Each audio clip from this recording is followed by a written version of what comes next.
আসসালামু আলাইকুম রহমতুল্লাহ বরকাত। সম্মানিত ইসলামী মনোভাবে বাংলাদেশের ভাই বন্ধুগণ, আশা করি আপনারা সকলে ভালো আছেন।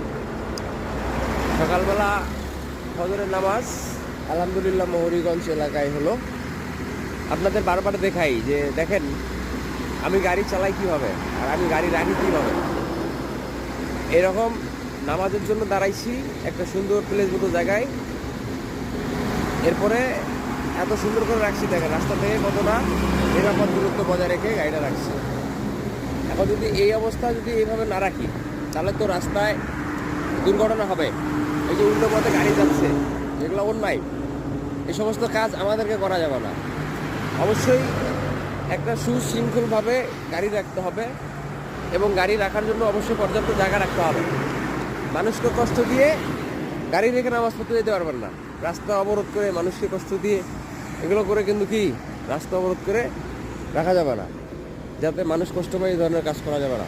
প্রিয় ভাইয়ের আমার, এই জিনিসগুলোকে আমরা অবশ্যই এত সুন্দর করে হ্যান্ডেল করব যাতে আমাদের সকল কার্যক্রম ঠিকঠাকভাবে থাকে।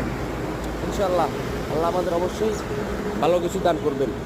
আমরা ইমান আমলের সহিত পাঁচ ওয়াক্ত নামাজ এবং আল্লাহ দোয়া জিকির আজগার সর্বপ্রকার বিষয়াদিগুলোকে আমরা ঠিক রেখে কাজ করব ইনশাল্লাহ। সবাইকে ধন্যবাদ। আলহামদুলিল্লাহ আমাদের কার্যক্রম এইভাবে যাতে অব্যাহত থাকে এই জিনিসটা অবশ্যই আমরা খেয়াল করব এবং আমাদের ইসলামী সংগঠন থেকে আমরা যে শিক্ষাগুলো অর্জন করতেছি এগুলোকে আমরা অবশ্যই বাস্তবিক রূপে পরিণত করে দেখাই দেব। তো মোটর শ্রমিক ভাই বন্ধুগণ, বাঁচবো আর কয়দিন, পাঁচ ওয়াক্ত নামাজ পড়ব প্রতিদিন, স্লোগানটা সবাই দিবেন। অনেকদিন এই স্লোগানটা আপনারা দেন না, ঠিক আছে? ইনশাআল্লাহ সবাই দিবেন। আল্লাহ হাফেজ।